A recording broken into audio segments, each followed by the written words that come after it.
Hey, what is going on, guys? I'm going to show you how to pair your remote to your kid's 6-volt, even a 12-volt car. It's very, very simple, okay? So first thing you want to do is go ahead and make sure the car is off.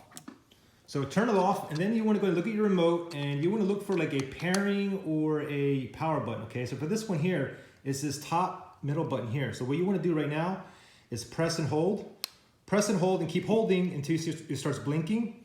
Now it's in pairing mode. Now quickly go to your car, turn it on, and now you can see the blinking stopped, and now it's working, okay? Now the thing is, if you have trouble pairing, what I want you to do next is go ahead and turn the car off, make sure it's off, go ahead and take the battery out, then put it back in and do the same thing, okay? Once the battery's back in, press and hold, wait for it to start flashing. Okay, there we go.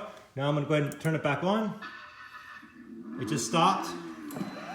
Okay, now the thing is, now when I originally got this car here, I couldn't get it to pair. What I had to do was end up taking the battery in and out. I tried it about 3 times and then it finally worked. Now it's no problem here. Any questions, just comment below. Thanks for watching.